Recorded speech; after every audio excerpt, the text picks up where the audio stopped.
This is Ari Everett for class CSC 120 with Mr. Anderson. This is demo 4, quiz 4.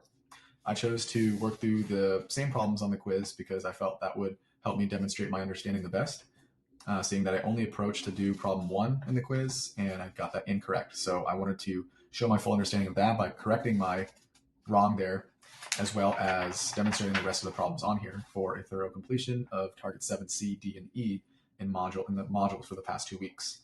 These modules had to do with arithmetic operations in combinational logic circuits, as well as data routing, and then stacking those together to make a hierarchical design more complex. So these are operations like adding, subtracting, multiplying, muxing, demuxing, negating, encoding, and decoding.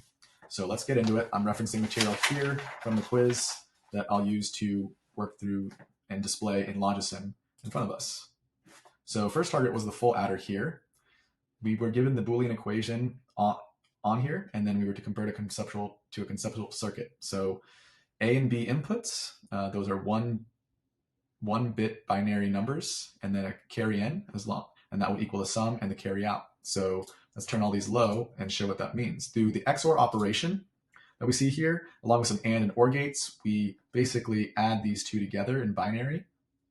And if anything is beyond just a 1 number, if it becomes 2 decimal or 3 decimal converted to binary, which is 1, 0, and 1, 1, then we have the sum in the first digit, least significant bit, and the most significant bit, the carry out. So when I add 1 to 0, we in fact get 1 and no carry out. And I add 1, 1, that equals 1, 0, which is 2 deci. That makes sense. And then we add another 1 here, it's 1, 1, because 1, 2, 3 add together, that's 3 decimal, and 3 deci in binary is 1, 1.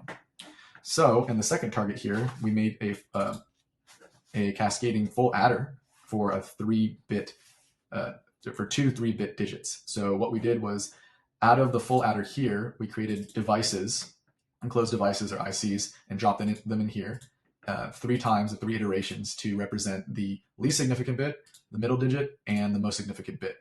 You can see the full adder here gets the least significant bit, B0 and A0, of the 2 different 3-bit numbers. And then a carry-in of 0, because in the instructions it said carry-in should always be 0. So a ground is an electron drain and always registers a digital 0. So the sum is the sum of the B0 and A0, the LSB, and we want that to go directly to the output. Any carry out from that, we want to add into the next digit over, just like arithmetic operation in addition. And then that comes from the second digit of both those numbers and the carry in. The sum of that goes directly out to the Q1 here, the second digit in. Carry out once again in our third iteration of the addition, gets the most significant bit, A2 and B2, with any carry in, sums it out. I also added this C out as an option and to expand on this circuit. It wasn't called for in the instructions, but depending on your base and your form and your sign, you may or may not need this here. So let's run this, a couple examples. 1 added with nothing is 1, that's correct. 1 and 1 is 1, 0. 1, 1, 1, 1, which is 2 deci, I'm sorry, it's 3 deci and 3 deci should equal 6 deci, and that converted over to binary is 1, 1, 0 indeed.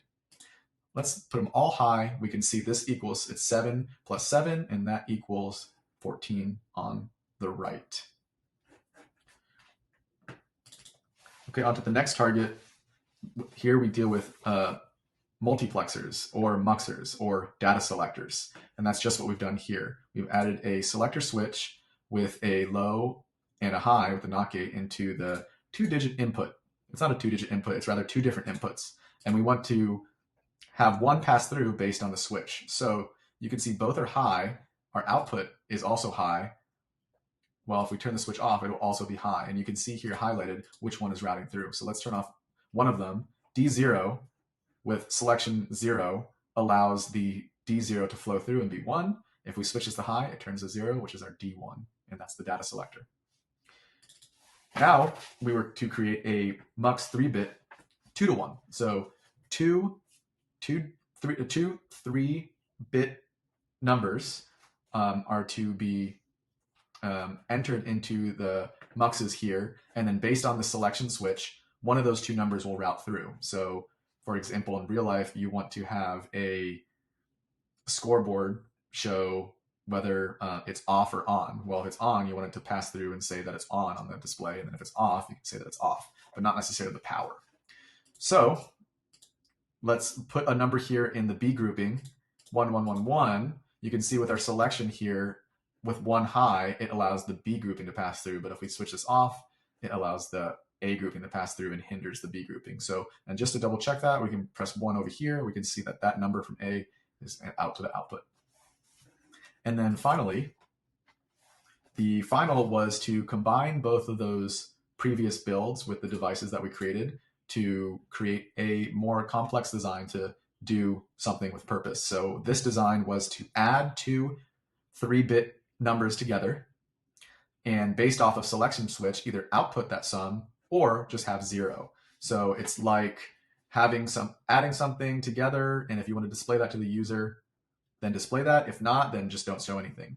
So let's poke these all off and let's add 1 and 1 together, which we know is 1, 0. With our selection switch at 0, it's 0, 1, 0 on the output.